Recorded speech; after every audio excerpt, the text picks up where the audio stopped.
In this video, we're going to be talking about loss. We'll be looking at some of Hettie's story of where loss has featured in her life over the years, how she's dealt with it, and we'll also be talking to quite an incredible lady from Child Bereavement UK, who's going to have some incredible tips on how we can deal with loss and help those around us.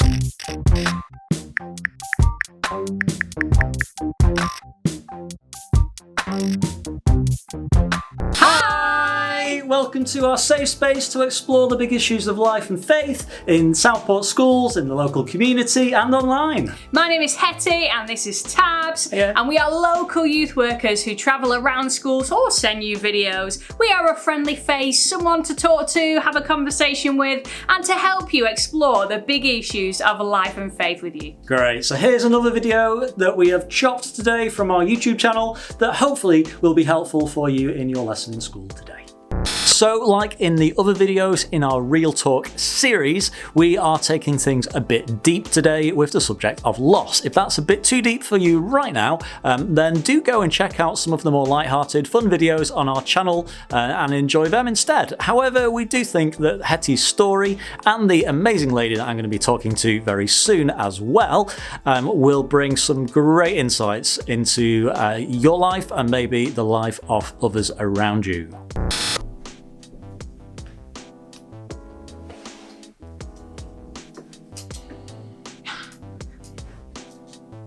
Get comfy, eh? People experience loss of different kinds. For me, it was loss of a family member. For others, it's divorce and the loss of that significant relationship in the same way that it was. For others, there's other relationships that are broken in some way and feel loss. Or perhaps it's loss of a job and the effects that that has on the whole of the house, the whole of the family. There's lots of different ways that we experience loss in our lives. For me, when I was 5 years old, my dad died. And before that, my parents had divorced. I didn't really understand a lot about it. So I'd already kind of experienced a bit of that loss. But when he died, he was gone. And that's all I really understood as a 5-year-old, was that he was gone and he wasn't coming back. And it took me a lot of years to process all that, because I didn't get it, because I was just so young. And I found during that time that there was a lot of things that I perhaps didn't realise until I got older. So one of the things about having a one-parent household was that we didn't do things like go on holiday abroad, because we needed to make sure we were using the money in the house the best way possible. So we'd go to Scotland, or we'd go to the Isle of Wight, somewhere a bit closer to home. And I loved it. And I didn't even realise that that was the reason why we were going, because I was so young. And as I grew up, I went to a school that was a church school. And I remember them specifically doing the Lord's Prayer. Don't you, if you've ever done the Lord's Prayer at school, or you've ever been to a church where they've done that. And it starts off with Our Father. And it took me a long time to work that bit out, because I was like, whoa, wait a second, like my father's gone. He's not here anymore. Why would I refer to God as my father? What's that all about? And it took me many years to work that all out. And for me as a Christian, actually it was really helpful for me to work that out, and for me to find that God is my father and that he will never leave me and he'll always be there for me.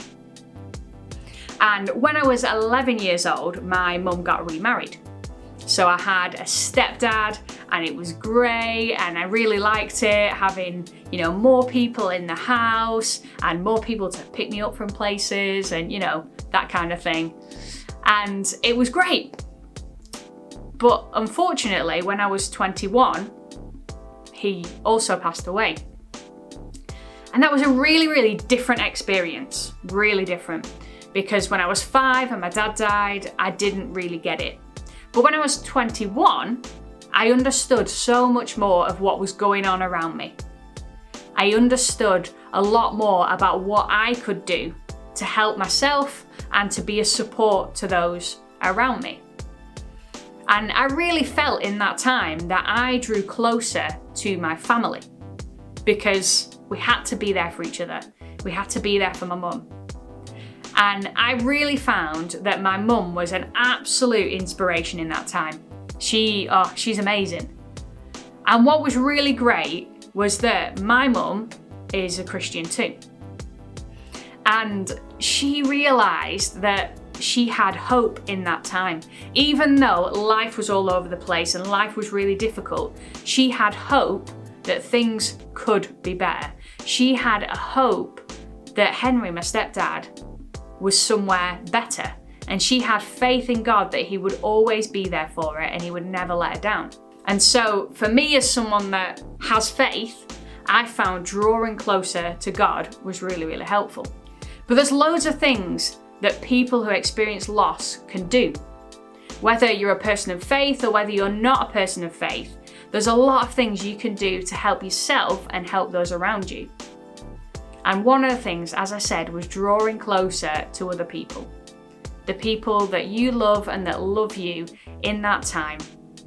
And also throughout the years, when I'd been to see a counsellor for a different issue, I found that actually this is something that cropped up. And it's quite funny really, because she thought that we were kind of winding down our sessions, and then she said, you often refer to your mum, you've never mentioned your dad. And I was like, oh, here we go. So that was another bunch of sessions talking about how I felt and how I hadn't processed a lot when I was young. And I found actually that conversation with the counsellor was really helpful. And there are loads of other things we can do to help ourselves. And I found that throughout my journey, that there are things that I can do to help myself too. Hettie, that was amazing, sharing all that. That was so good. It was really, really precious actually to take that bit of a journey back through your life and to look at those experiences and some really emotional stuff in there actually. You know, we here in our safe space, we absolutely love you. Oh, and well, you know I do. Yeah. But anyway, we are now going to go, and instead of giving you our tips like we have in the other videos in this series, we're actually going to talk to a very special lady who has been a mentor to me in a lot of things I've done in public speaking and things in churches and stuff like that. But as a day job, she does an incredible job with Child Bereavement UK. And so I decided that I would have a little bit of an interview with Shirley over Zoom.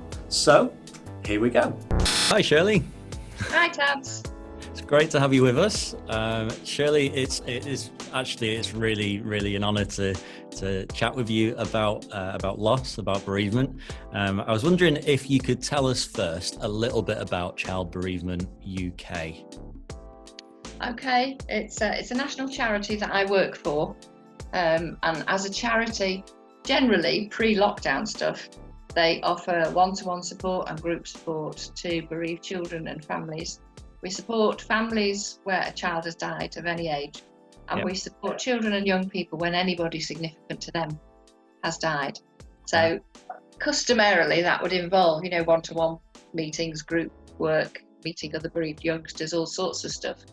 Right now, of course, everything is distanced. So our support has gone very much to phone meetings and Zoom meetings and Microsoft Teams meetings.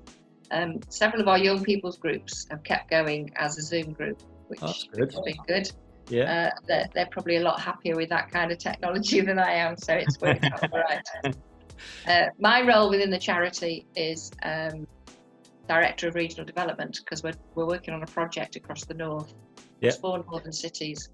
Wirral, Manchester, Bradford and Teesside, where we're supposed to be improving bereavement support in those areas. So I do a lot of networking and training and development work, as well as my team supporting families in those areas. Brilliant. We do a lot of training as well. The other half of the charity is training professionals, a lot of teachers for other agencies as well, other disciplines, in how to support bereaved people. Yeah. Pretty great person to speak to about this then. Yeah, well, hopefully. So on our YouTube channel, we've been trying to create a safe space to explore the big issues of life and faith with young people. And we've tackled a few big issues within sort of emotional well-being and things recently. And one of the things that's come up is loss. And so Hettie's shared a bit of her story growing up. But we also thought actually to get some quality sound advice, it would be better to come to you. And we're wondering what you would say is the first kind of place that we should be directing young people to when they're in the midst of a loss situation. Well, we do know, I mean, when we're doing training, we kind of use a triangle of green, amber and red at the top. And we say, or we know for a fact really, that the largest proportion of people who've been bereaved, the bottom group who are green, actually get their support from their existing social circle and their friends. If they're in employment, have they got an understanding employer? If they're in school or college, is that a supportive environment? Are they people who are being understanding and compassionate and, given a bit of leeway? Pastoral support, etc. And have they got a good friendship circle and extended family? So in a way, that's the first place to look. But obviously people also it's sometimes bereavement, somebody close to you dying, it's be the first really major thing you've had to deal with in your life. And a lot of people will go straight to the internet. And there are some good sources out there. I mean, we have a website, Child Bereavement UK, and there's a lot of resources on there. We've got information sheets that people can download for free, and we've got about 20 or 30 short guidance films, like talking heads, a bit like this, on different subjects of, how to talk to young children about a funeral and how to explain about a suicide, all sorts of topics. So there's a lot of stuff there. And then other organisations similarly have got some really helpful websites. There's one called hopeagain.org.uk, which is cruises one for young people, I think. And Winston's Wish have a website. Probably aimed at a lot at younger children. Perhaps more. But so there is quite a lot out there on the internet. I suppose you have to be discerning because there's some rubbish stuff as well. Okay. Go to certainly I can recommend ours because I know I can endorse the material that's on there. So to be safe, you go to Child Bereavement UK's website. Great. Okay. And then also, as well as knowing the right places to go, for us to be signposting young people to, it's also helpful, I guess, to have a few tips up your sleeve for kind of helping yourself in that, like healthy habits and things to put into practice. Have you got any ideas on that? Well, I some of them are the obvious ones that people will always say, look after yourself, be kind to yourself, make sure you get sufficient sleep, make sure you eat healthily and get some exercise. And that's all really important advice. Of course, the truth is, if somebody's really grieving, sleeping is difficult, eating healthily is difficult, and motivating yourself to exercise is difficult. So you kind of almost need to be kind to yourself and don't beat yourself up about not doing all of those things wonderfully well. But also have in the back of your mind that sometimes you need to really try hard to do that, go for a walk. I mean, I know my own daughter's been recently bereaved, and she will just take herself off for a walk and go and sit on a bench outside a church. And it's become her bench. And at least she's been doing, there are times when you just need your own headspace. Nobody to say anything clever. But it is hard. It's a mixture. Even the weather makes a difference. It's hard to be cheerful on a really grey day. And it's much more easier to go and take yourself off for a walk when the sun is shining. But I mean, hopefully there are people around you as well who are helping you do that. Hopefully for youngsters who are grieving, I'd like to hope there's somebody who's helping them to eat healthily Yeah. and take good nourishment, and encouraging them to, change their clothes sometimes and have a soak in the bath and get a good night's sleep. Yeah. And then there's other stuff. Some people do like a lot of information. I think sometimes you can feel you're in very much unknown territory. Yeah. And sometimes, knowledge is power. I think for a lot of youngsters, just learning stuff about bereavement is a help to them, or learning, or meeting other youngsters, hearing about somebody else's story. I mean, it's great. Sorry, my printer's going off in the background. Hettie's story. Yeah. Hearing somebody else's story, I think, can be so helpful to know that you're not the only one. Yeah. And that other people. Not that it helps to go to someone and say, I know how you feel because this happened to me. That's rubbish. Don't ever say that. But to know that there are people who've had similar experiences, and can maybe guide you a little along a path, can be really helpful. Yeah. That's brilliant. Shirley, thank you so much for joining us. You're very welcome. Really good to see you, Tabz. Yeah, and you. Absolutely. Right. Thank you very much. Thank you. Bye. Bye.